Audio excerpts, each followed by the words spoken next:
Welcome to Search the Scriptures Daily, a radio ministry of the Berean Call featuring Dave Hunt and T.A. McMahon. Tonight, a special edition of our program, Dave and Tom will be joined by Caryl Matrisciana to discuss the topic of Harry Potter. And now, live from Bend, Oregon, along with Dave Hunt, here's T.A. McMahon. Thanks, Gary. Welcome to our second hour. And again, a little different subject here, Harry Potter, which has been a polemic, a controversy within Christianity. Those pro thinking it's okay, and those who really believe it's abhorrent to the faith. And we do have Caryl Matrisciana. Gary, do we have Caryl right now? Caryl? Yes, I'm here, Tom. Welcome. Thank you so very, very much for allowing me to be a guest on your show. Caryl, it's our pleasure. Hi, Caryl. Hello, Dave. I watched your video the other night. I think it's terrific, and I would Well, thank you recommend very, it. very much, Dave. Yeah. That's certainly a compliment coming from you, up-and-coming filmmaker that you are. Caryl, as you know, and better than most, this is a polemic. This is a real controversy within the church. Now, why is that? It seems to me it's simple, but maybe not. What's your perspective? Tom, I'm so sorry. I didn't hear the question. Could you ask it again? Sure. Caryl, here we have a book, as you well know, four volumes now. We have a movie that's out. Literally, the world is enamored with it. But my concern here, and the concern of this program, is that we seem to see many within the church believing that this is okay. This is not a bad thing. Tom, this is absolutely bewildering, and there is such division in the church about this issue. I think that the concern I see, and the way I see it, and I've been on hundreds of radio shows since book number 3 came out, and since our video came out, and so I'm getting a lot of feedback from concerned listeners. And it seems that an awful lot of people are listening to the Christian leaders, Christian celebrities that have endorsed, in a sense, the reading of Harry Potter and said that it's okay as long as it's age appropriate. And the question is, you know, what is age appropriate? And as long as there is parental guidance, i.e. the parents reading the book with the children. But if we look at the content of the books and see what the books are about, it's about a witch and 350 witches that go to a 1,000-year-old boarding school that teaches every single class in occultism that is part of occult learning today. For instance, palmistry, tea leaf reading, crystal ball gazing, astrology, numerology, divination, sorcery, potion mixing. And this is not fantasy.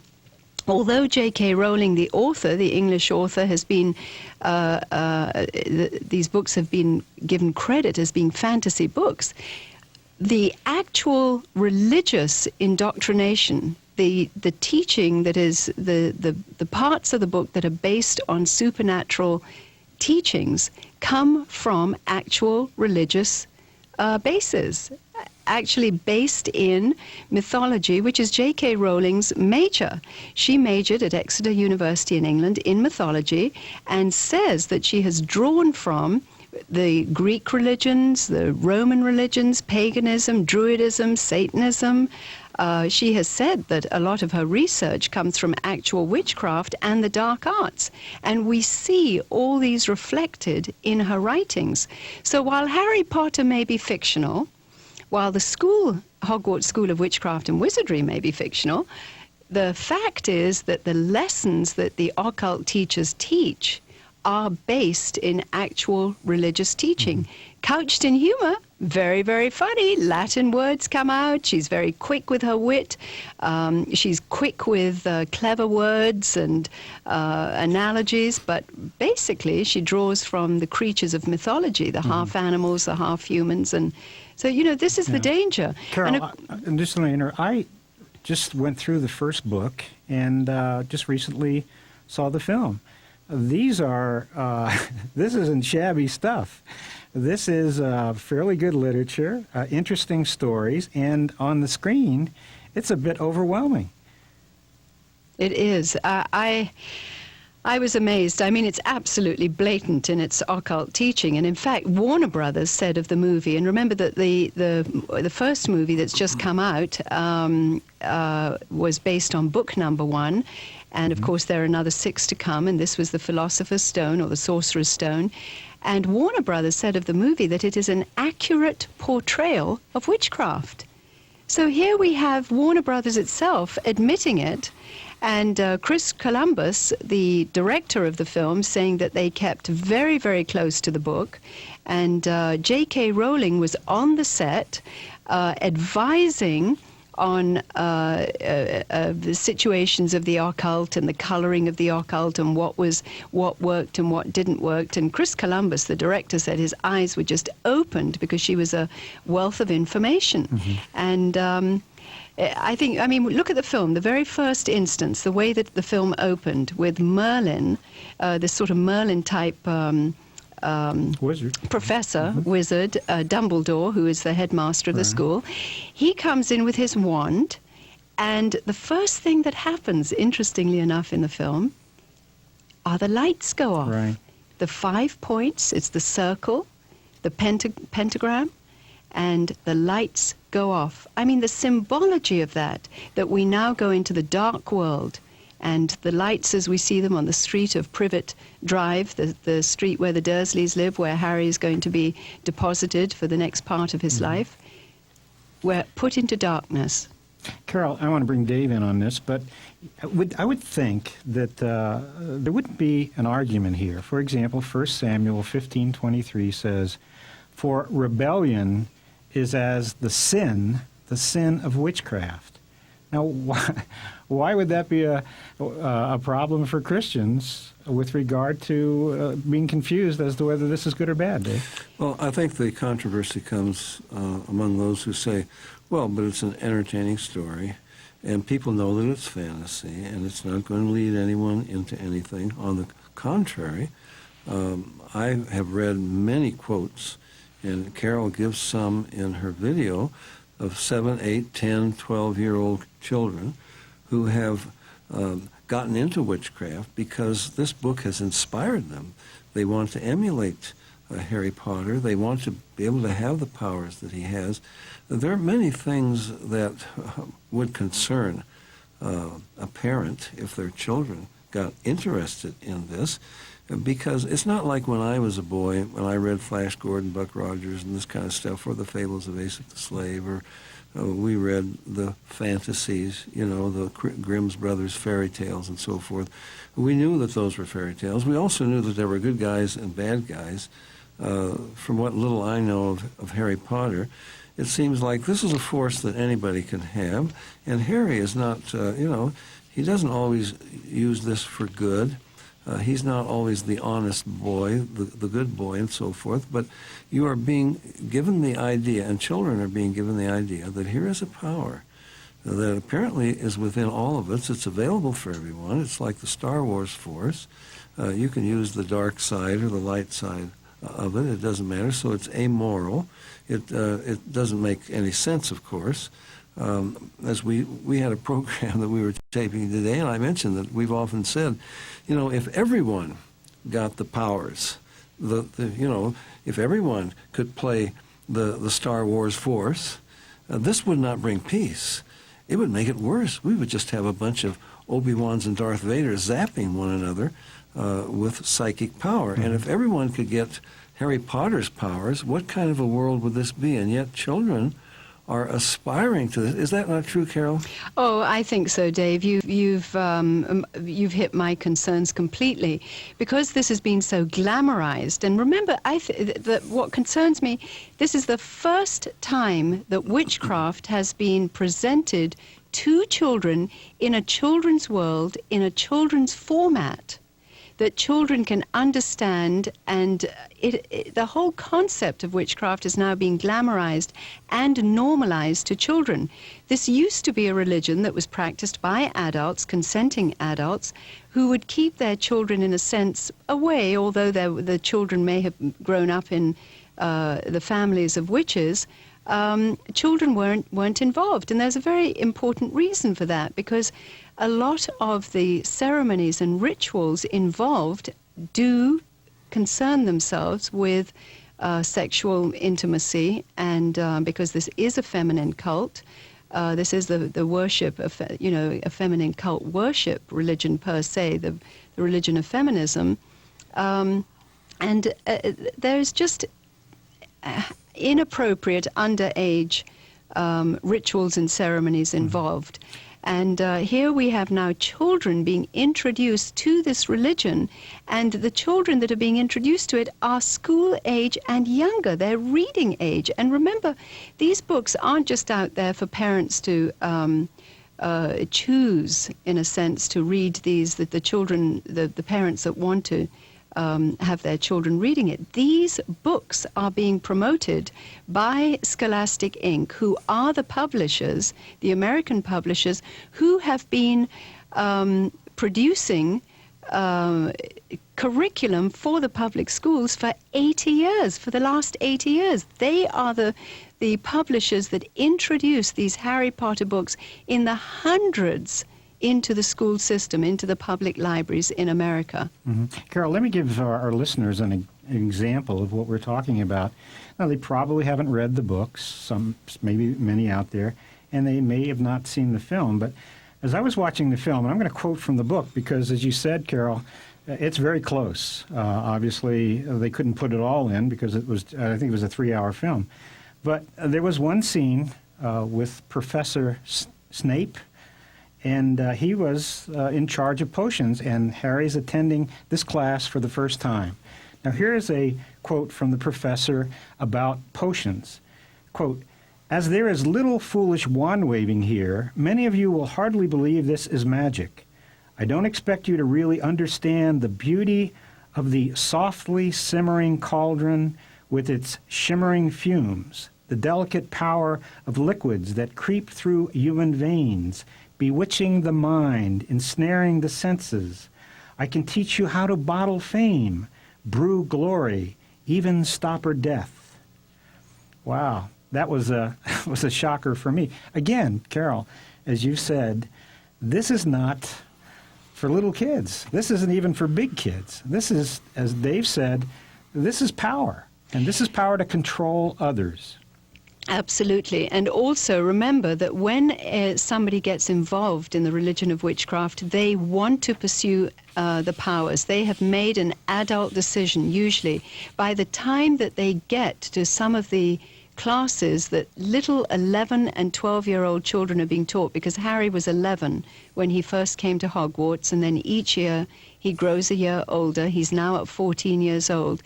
It was at 11 years old that he discovered he was a witch, and he was invited to Hogwarts School of Witchcraft and Wizardry. Now, here are occult teachers teaching little children, and remember that some of these children, if they can't read, the Scholastic Inc. have, the publishers have put all this on cassette.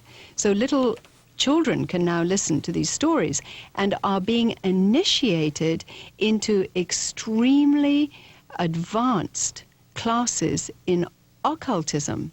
Mm-hmm. Gary, we've got a caller. Michael calling in from Emporia, Virginia. Michael, you're on with Dave and Tom. Welcome to the program, Michael. Hi, how y'all doing? Good. This question is for Caryl. I'm in Leviticus 19, verse 31. It says, "Give no regard to mediums and familiar spirits. Do not seek after them to be defiled by them." My question actually is, how do you see Harry Potter as fitting into the great apostasy or the falling away at the end times? Michael, Harry Potter fits in incredibly in a very, very scary way, because actually it is part of the conditioning now reaching our children. It has come down to the level of little 3-4-year-olds that can't read, who are learning to be in contact with mediums, because Harry is in touch with mediums. Harry's world is replete with dead people. There are ghosts that come out in the corridors, come out of pictures. The heads of each of the fraternities in the school are ghosts. There are interaction with these people that have lived 500 years ago, creatures that come as half this and half that. Half birds, half horses, half unicorns, this mythological mixture of creatures, which from a biblical point of view has to be demonic, because when God created animals, he created them after their own kind. But here are things coming into Harry's pages, into the corridors of the school, that say that they've been around, that appear as apparitions. In fact, actually, the children in certain classes are taught to conjure up their fears, what they fear the most, to bring them into reality through the use of their imagination, so that they, in this power that Harry has, can fight them in this supposed force, in the white force that Harry has. Well, these things that appear come in the apparition of, for instance, Harry's dead parents. 9 of the people that the evil Lord Voldemort murdered come and help Harry in one of his adventures. So the child that is reading this sees that there is no distinction between those that have died and passed away and those that come forward saying that they are, for instance, Harry's parents, or whatever they manifest themselves as. Harry looks into a mirror, longs to see his parents, and his parents come.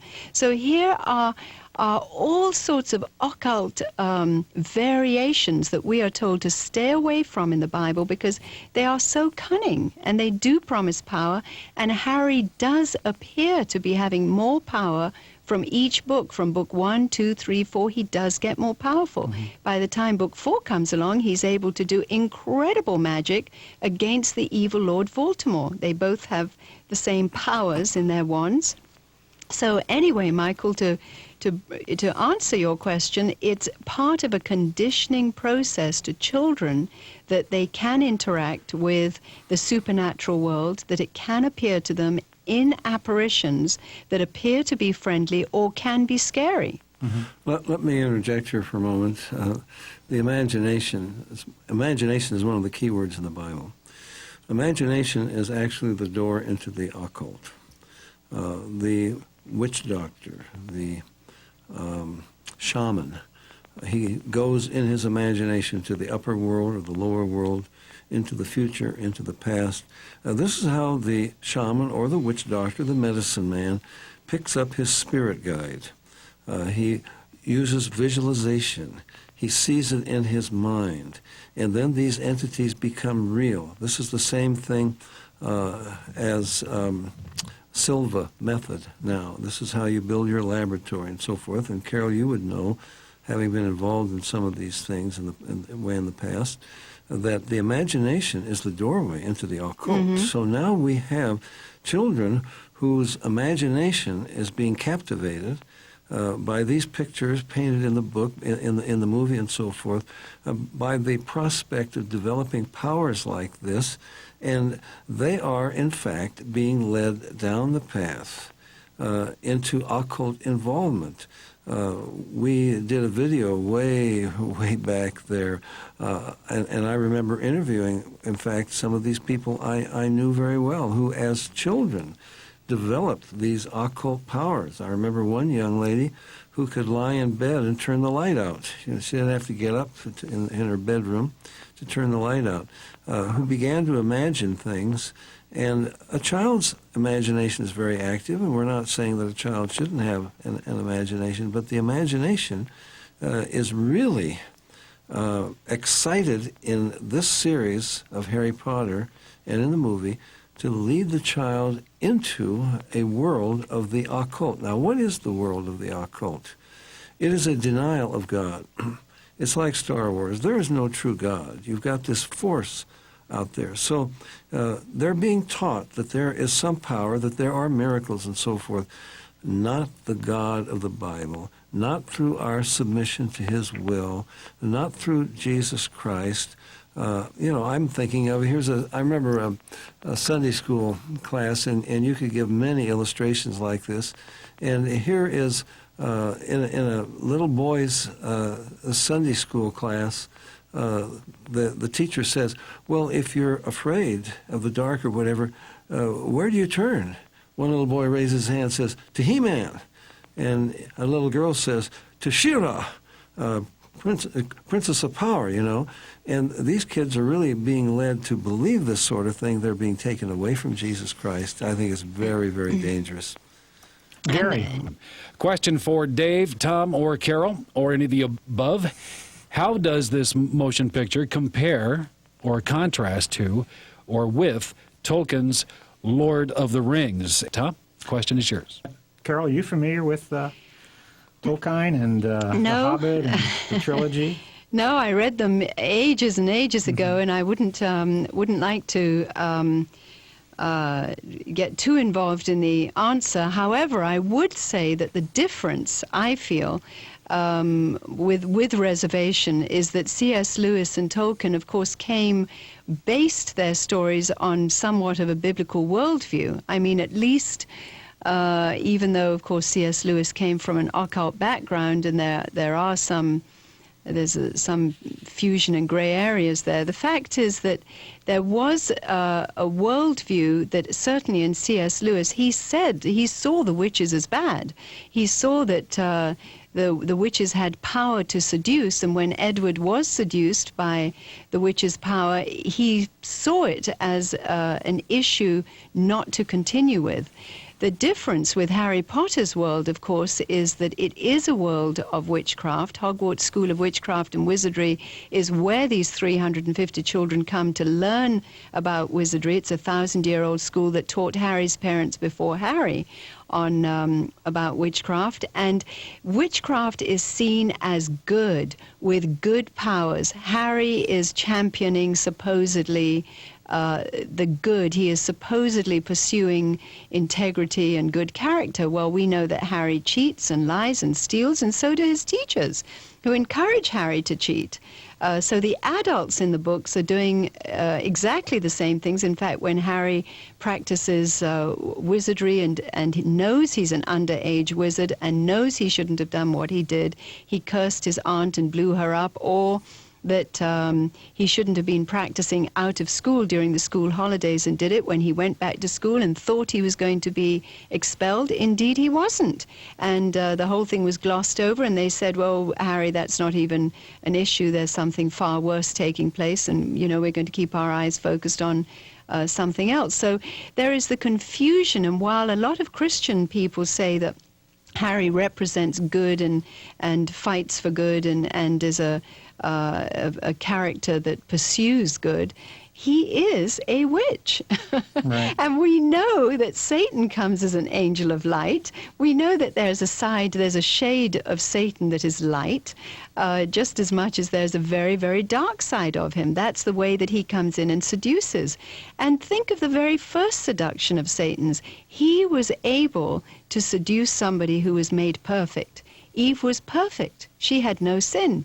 And if he could seduce her with his argumentation, surely we're all going to fall prey. And Caryl, he seduced her with the idea she could have power. Yes. The power of the gods. And that is exactly the seduction of this series. Mm-hmm. Yes, and also, going back to Michael's question before where he said, how does this fit in with end-time prophecy? Look at the conditioning process of the children. Here we have got this book now printed in over 110 million copies in just America alone. It's gone into 200 countries, been translated into 47 languages, and children all over the world, to show their allegiance to Harry, are taking the same mark on their forehead that Harry was given as a death curse by the evil Lord Voldemort on his forehead, the lightning bolt, right where the third eye is, where the occult sign is, right there on the forehead. And here are children taking the mark of the same beast on their own foreheads to show their allegiance to Harry. Now, for what future leader will they do that if they've already shown their allegiance to this little wizard? they're going to be much more susceptible to taking a mark later on. So the conditioning process and the symbology that children are learning from the Harry Potter books is interesting and very scary. And I think another one of the concerns is, of course, that they're not fearful of what's in Harry's books. The thing that kept me away from the occult was that something deep inside me kept me fearful. But the Harry Potter books have been wrapped in humor, and they're told to confront their fears. They're told that they can master their fears through psychic abilities, and that they can conjure their own power from within themselves to do this. So children are not fearful. So when Harry, who speaks to snakes, and Harry hears voices in his head, Harry has nightmares, when little children have these same things, they think, well, I'm not going to be scared because Harry isn't scared. Hey, Caryl, it's interesting the book doesn't avoid some of those things. We have some of the professors saying, now this is a very dangerous craft, and we know that the occult is supposed to be a matter of laws. Certainly not scientific or physical laws, but not moral laws. Not moral laws, but spiritual laws. Yes, sir. Caryl, there's one other thing that, as I've talked to people about this, they say, well, this is really just mythology. You can't really take this seriously. And these are Christians saying this to me. Now, here's my problem. If this is mythology, if this is just fantasy, why does the Bible condemn it? What they're saying without realizing it is that the Bible is addressing something that it need not address, and in very strong terms. Let me read you from Isaiah 47. I'd like to read this for our listeners. Now, I think, Dave, and you can correct me on this, I think this is prophetic. I think it dealt with the Babylonians at the time, but I also think it has fulfillment in these last days. I'm going to begin. This is Isaiah 47, verse 9. But these two things shall come upon thee in a moment, in one day, the loss of children and widowhood. They shall come upon thee in their perfection for the multitude of thy sorceries, and for the great abundance of thine enchantments. For thou hast trusted in thy wickedness. Thou hast said, none seeth me. Thy wisdom and thy knowledge, it hath perverted me. And thou hast said in thine heart, I am, and none else beside me. Therefore shall evil come upon thee. Thou shalt not know from whence it riseth, or how to charm it away, in other words. And mischief or evil shall fall upon thee. Thou shalt not be able to put it off, and desolation shall come upon thee suddenly, which thou shalt not know. Stand now with thine enchantments, and with the multitude of thy sorceries, wherein thou hast labored from thy youth. There's the prophetic part, at least it seems to be, with regard to what we're seeing happening today. If so be, thou shalt be able to profit, if thou mayest prevail. Thou art wearied in the multitude of thy counsels. Let now the astrologers, the stargazers, the monthly prognosticators stand up and save thee from these things that shall come upon thee. Let me try to put a perspective on this. There is such a thing as occult power. There is such a thing as satanic power, demonic power. It's real. Now, most of the people who think they're involved in it, the palm readers and so forth, they're phonies. The fortune tellers are phonies. But there is a real power involved. Silva method leads people into a real power. So there is a reality behind what Harry Potter is depicting. That is witchcraft. It is evil. It is not of God. Now, Caryl referred to the Antichrist, and someone asked about how does this prepare for the coming world religion. Well, the Antichrist is the ultimate wizard. He has all the power of Satan, and Satan is able to turn this loose through this man, and he is able to do lying signs and wonders that deceive the whole world. So certainly, as Caryl says, and she didn't make the connection directly, but taking that mark on the forehead could certainly lead, a person to be disposed to taking the mark of the Antichrist. And looking up to Harry Potter or looking up to the instructors in the school as wizards, the Antichrist will have these powers, and in fact, he will declare that he is God. Now, that's an interesting verse in 1 Thessalonians chapter 2, verse 4. He doesn't claim to be the God of the Bible. I remember in India talking to some of these gurus and claiming that they're God. But then when I asked them a few questions, well, did you create the universe? Obviously, the universe was here before you were, so you could hardly have created it, and so forth.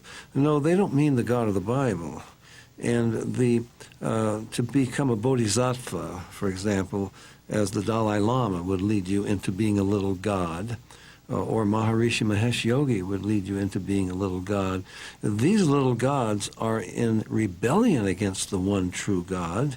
They are usurping the powers of God, and this is exactly who Satan is. He's the one who said, I will be like the Most High, I will exalt myself above the throne of God, and so forth. So we have children being led into the idea that they can develop these powers that Satan offered to Eve, by which the human race was destroyed, which has been the lie of the serpent ever since, and I think it definitely has a conditioning fact, there's a conditioning factor here that is preparing people for the coming world religion and the Antichrist, the ultimate wizard. As I was going through some of this, it reminded me of, we've been working together for a long time, and I remember studying or finding information about Uri Geller, the Israeli psychic. And this has to be 15, 20 years ago. And he was on a lot of TV programs, and his item was he would bend spoons. Now, of course, the Amazing Randy or these skeptics would say, it's just a technique, everybody could do it. But here's what really shocked me about this. As he would go from TV program to TV program, the stations, their phone boards would light up because children out there were doing their mothers were frightened because the children were able to do what he was doing. Rubbing a finger across the key and it bends, or a spoon. Right. So they didn't know the technique. So there is this concern that children are going to become wizards. It opens the door. Well, of course, it fulfills the supernatural laws. You said there are supernatural laws just as there are laws in physics. And, if you stand up on a balcony 22 feet high and jump, you're going to land splat on the sidewalk. And there are certain things that if you open up doorways into the occult, there will be powers, and God knew that. And going back to what you initially said, Dave, there are occult powers, whether people want to believe them or not. If there weren't, then why was God so concerned? He knew that there was a power. He told us not to be involved in it. And that is what the warning in the scriptures are, telling us don't be involved because these things will lead to your demise. And it is rebellion against God. Right. It is denying that the only true miracles come from God. These are lying miracles. It is a denial that God should direct our lives. No, we can develop powers and we can control our own lives. So rebellion and witchcraft, as the verse Tom quoted, they are connected together. Rebellion is witchcraft, and witchcraft is rebellion. I guess, do we have another Here we have a caller. Gary? Angel of North Webster, Indiana is calling on. Good evening, Angel. You're on Search the Scriptures Daily. Welcome, Hi. Angel. I had a question. I have a friend who is a Christian who I was surprised that she said to me that she was reading the Harry Potter books, not to research it, but just for pleasure, and that she's really enjoying them, and she doesn't see any harm in reading them because she loves Jesus and there's no way they could draw her away from him. And I was just curious what your opinion was on adults reading the material just for fun. Well, what is the point of reading about evil?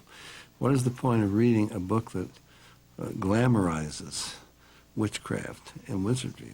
How could you possibly enjoy that? That tells me that there is something wrong. This person has already apparently been seduced away from the truth. Why could you find enjoyment in this? That's beyond my comprehension. Maybe Caryl has some ideas. Well, Dave, let me add to that. If you love somebody, and it's very clear that they say, this is not good for you, this is really bad. God says it, right? How can you, on the one hand, say that you really love them? Mm-hmm. To say that you love Jesus, and yet when Jesus says not to be involved in even listening to, in Deuteronomy, even listening to those who believe in sorcery, divination, etc. And I think the thing that happens is that the reader does become, in a sense, anesthetized, seduced, if you will, into the books being okay, and that they won't get pulled in. All right, they may not get pulled into some of the rituals and ceremonies, but their mind is being anesthetized to a worldview, in a sense, the mainstream thinking that says that that it's okay to read witchcraft. I know Christians that will pick up pornographic magazines and say that they're having pleasure in looking through them. They won't go to pornography, they won't be seduced by it, but they're enjoying looking through it. It's absurd. It's incredible. We have another caller. Ed is calling in from Alamogordo, New Mexico. Ed, you're on the air with Dave and Tom. Hey, how you doing? You want to turn off your radio, Ed, if you would, please. Oh, sorry about that. That's okay. Thanks for calling. Yeah, I got a question for you. Can you hear me? Sure. Loud and clear. Okay. I heard that you guys said that Harry Potter and the books and the movie are very closely knitted to real witchcraft. Now, what are the chances that the kids, I heard you talking about bending spoons and stuff earlier, kids, what are the chances that they can take notes off these movies and actually perform witchcraft and invite demonic spirits into their homes? They're already set up to do that. Caryl, why don't you fill us in? Yes, in actual fact, Ed, that this is the issue that I think is probably the most serious. Yeah. Is that children are being taught about witchcraft in schools, because these books that actually repackage witchcraft are being taught in classrooms across the nation. The publishers of Harry Potter are also the providers of school curriculum and have provided school curriculum for 80 years. Now, they have teaching aids. For instance, this particular book that I've got in front of me, Beecham's Source Book. And this particular book is a teaching aid in the classrooms. And these books actually encourage children to link into websites, occult websites, official Wiccan websites where children can learn more. There's this other book here I've got in front of me, which is a book by Silver Ravenwolf, who is a witch, and it's called Teen Witch Kit. Now, I picked this book up in Barnes & Noble, just yards away from the Harry Potter display. And this is teaching children how to communicate with powers, how to draw down powers from the moon, how to cast spells, how to ask spirit to bless them for inspiration and think positive thoughts about movies. So here are actual witches and pagans using the Harry Potter opportunity, the Harry Potter phenomenon, to draw children, to further proselytize children into sites, websites that actually introduce them into deeper religious ceremony and ritual. So, Caryl, let me, I'm holding a book called The Sorcerer's Companion, subtitle, A Guide to the Magical World of Harry Potter. Now, I look on the back, and it says, Book of Spells and Curses were highly popular during the Middle Ages, from amulets to zombies. You'll also learn how to read tea leaves, where to find a basilisk today, how King Frederick II of Denmark financed the war with a unicorn horn. It just goes on and on and on. Oh, well, yeah, I know. I mean, you know the world Satan's. He's got his ways of recruiting. But like I was saying, what are the chances of somebody just watching the movie alone and getting notes and saying, okay, I watched the movie, and I've got these little notes, and I'm going to perform some witchcraft tonight when I go home or right now. Ed, the chances are absolutely enormous. In fact, in the video that we made, Harry Potter Witchcraft Repackaged, Making Evil Look Innocent, the children that were interviewed in that said that they laid awake at night. In fact, J.K. Rowling's interviewed some children who said they wanted to go to Hogwarts. If you see the websites, they are replete with invitations to children, and because children are thinking that Hogwarts is real, and because they do want the power that Harry wants, they want to learn the sorcery that Harry is learning. Yeah, that doesn't surprise me. Well, you know, the world's in a state of backslidenness. These people who praying to God for peace and all this stuff since 9/11. I mean, they don't pray to the same God I pray to as you and I pray to. Praise God for being with us, and I just hope that more Christians will bind this sort of thing in their prayers and take authority and dominion over it. As far as I have one other thing, just a comment before I let you go here. These people in the church that don't think there's a problem with it, well, they've obviously been desensitized, and these people should really be sat down with the pastor if it comes to his attention, and they should really be talked to, because it's counter scripture to even dabble in this. We're supposed to avoid temptation. But I appreciate you answering my question. Thank you. Okay, thank you. Let me just mention how effective this can be. He asked, well, could someone begin to practice this and get involved in it? Well, probably they have read the book, or they wouldn't have gone to the movie, or if they go to the movie, they will read the book. So they have plenty of instruction there. Let me give some examples. A Ouija board, for example. Ouija board seems like an innocent thing. It's a Parker game, Dave. Yeah. It became the most popular parlor game in America. It was specifically designed to contact the spirits of soldiers who had died in France in World War I. And many people got involved in the occult. And, you know, we can go back and tell stories of major occultists who first were introduced to the occult through a Ouija board. They didn't believe that it had these powers, but they began playing with it, and the Ouija board demonstrated it to them. Now, let me give you another example. There was a group of parapsychologists, skeptics, did not believe in such powers. They're known in literature as the Philip Group. They were in Toronto, Canada. And they said, well, you know, we don't believe in this table tipping, you know, people sit around a table and sounds come out of it, and it spells out words, and then it lifts and so forth. And but they said, we'll pretend, you know. And they made up the name. It's called the Philip Group because they made up a history of an imaginary person, Philip, and so forth.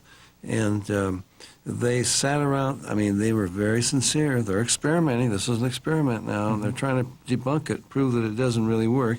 And they sit around this table. They call on Philip and so forth. Well, finally, they said, maybe we have to really believe in Philip.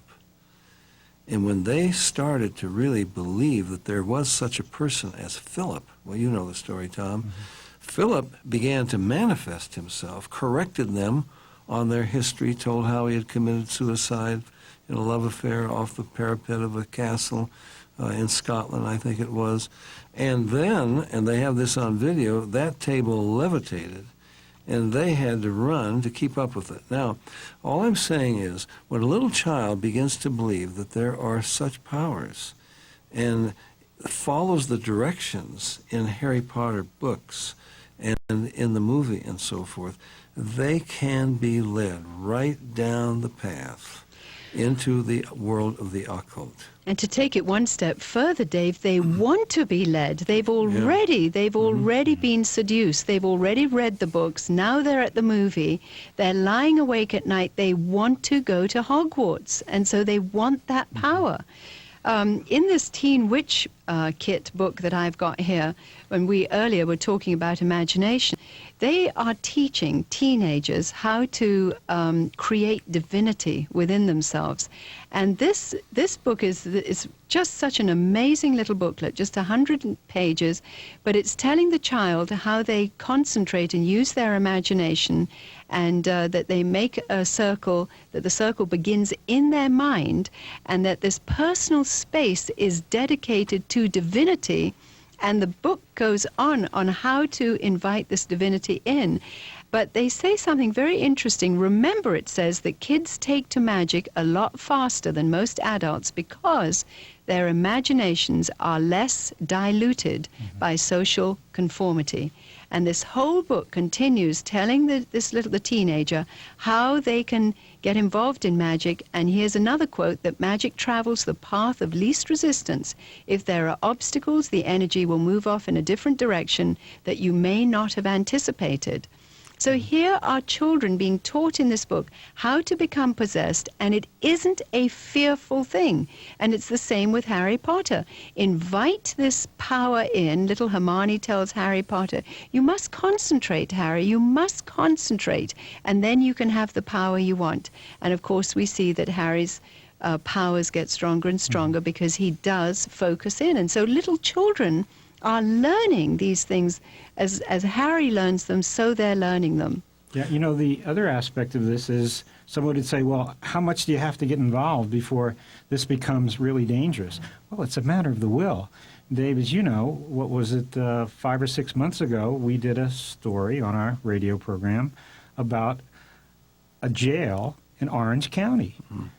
This is the stories in the Orange County Register. You can check it out for yourself, folks. It had to do with some prisoners who made up a Ouija board. Made it crude, themselves, as crude as you can imagine. Well, the upshot of it was it terrorized what went on in that cell, terrorized the entire jail. They brought a priest in to exorcise these things. They had psychologists all over the place. Again, check it out, the Orange County Register. Let me put it in a biblical perspective here. What we're talking about is rebellion. This is rebellion against the one true God. This is following in Satan's path. I will be like the Most High. This is, Caryl said, this book teaches you how to develop godhood within. Well, this is what the Dalai Lama goes around initiating people into this. This is what Maharishi Mahesh Yogi initiates people in. This is the whole world of the occult. Satan has one lie. You can be like God. So this is rebellion against the true God. Instead of submission to God and to his power and allowing him to run his universe, we are going to take over his universe, and we're going to tap into some power out there, and we will be able to be little gods ourselves, and we can make our own rules. We can have our own magic and so forth. There's nothing about sin. There's nothing about redemption. There's nothing about man's separation from God because of sin. It's like Hinduism. You're not, or Islam, you're not separated from God because of sin. This God in Islam is so far away, you know. It's normal to be separated from him, and there is no possible reconciliation. And in Hinduism, as Caryl knows, being raised over there in India, knows a lot better than I do, there's no sin. In Hinduism, the big sin is to say you're a sinner. It's simply ignorance. We are simply ignorant of this power that we all have within us. Now, the Scripture talks about miraculous power, 1 Corinthians chapter 12, 13, 14. But it says these are the powers of God, that if there's healing, if there's prophecy, whatever there is, this is a manifestation of the Spirit of God as he wills. But in the Harry Potter books and in the world of the occult, this is not under the control of the true God, but you become a god yourself. Harry Potter becomes a little god, and he can blow up his aunt or whatever. He can do what he wants to do, even though it's evil. So we're talking about rebellion. We're talking about denial of the true God. We're talking about a denial of sin. We're talking about a denial of the need of redemption. There is no mention of Jesus Christ, and I guess we got another caller here, so let's go to him. From South Bend, Indiana, Terry, you are on with Dave and Tom. Yeah, thanks for calling, Terry. Yeah, my question was, I kind of got the feeling off of Wizard of Oz, even a long time before Harry Potter came out, that it kind of preconditioned society against the the dark arts by saying that there's good magic and bad magic. I just want to get your thoughts on that, or if I'm just way offline with that. Mm-hmm. No, you know, the Wizard of Oz, to me, it was all about the potential within, which is a part of the occult, a part of the lie that Satan gave to Eve of the Garden of Eden. Certainly, they had black witches, but they also had white witches. So it's part of the same theme. Caryl? Mm-hmm. Yeah, absolutely. And I think here again, what makes this particular Harry phenomenon so dangerous is that hundreds and thousands of children are being introduced to this, because it's being brought down to a children's world in a children's format that they understand. It's in the classroom with their teachers, and the teachers are teaching them in the real life classroom, just as Harry's teachers are teaching him in the occult classrooms. And here we have adults endorsing it by reading it to the children. So children don't find this fearful because their own teachers are teaching it. And then we have Christian parents reading it to children saying, well, you know, there's nothing wrong with it. Well, if God thought so seriously about there being something wrong with it, why are Christian parents doing it? So to me, the greater rebellion is that now we're moving it down to a lower age. And even though within Harry Potter's books, as Tom mentioned earlier, there are restrictions. There is the Board of Magic that it does have rules there, but Harry breaks the rules, and so do the teachers. And it doesn't matter that the books in the library, the dark occult books, are out are under restrictive reading, because Harry still goes in there and looks at them. Mm-hmm. And it doesn't matter that that there are rules that say that underage wizards cannot perform these things. Harry still does it, and the teachers are saying it's okay, this isn't usually meant to be done, but I'm going to break the rules to do it. So the very spirit of the book is teaching young children to be in rebellion of rules, be in rebellion of authority, that they can have these powers themselves, that they don't need to be fearful, and particularly at a time when, you know, children have coming from dysfunctional families, broken homes, the September the 11th issue that just happened, the tragedy, the chaos in the world. Children are being conditioned that they can look for power within themselves and start bringing some control into all the things around them by tapping into their own powers, just like Harry does. Well, I've got a question for you, Dave. Okay, it's my turn for a question. We have about 2 minutes left. Is a Christian going to go to hell because he goes to a Harry Potter movie or reads a Harry Potter book? And you know what I'm getting at here. Is there a legalism involved here, or what? If you're a Christian, you're a Christian. Jesus said, I give my sheep eternal life. They will never perish. He said, he that hears my word, believes on him that sent me, has everlasting life, shall not come into condemnation, but has passed from death to life. On the other hand, a Christian can lose their reward. They're disobeying their Lord. They're a child of God. They will be disciplined. The Father disciplines every son that he receives, the Scripture says. Now, what's happening here is, again, let me bring it back to this in the few moments that we have, is a denial of God. The witches make the rules. There's a denial of redemption. There's a denial of the real problem that we're separated from God by sin, and that we need redemption through Jesus Christ. And this is what we need to get back to. And Christian parents, or whoever they are, let's get into the Word of God, and let's stay away from this stuff.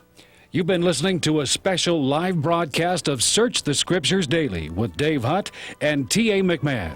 We would like to thank Caryl Matrisciana of Jeremiah Films for joining us, and everyone at KRTM Radio and CSN International for making tonight's program possible.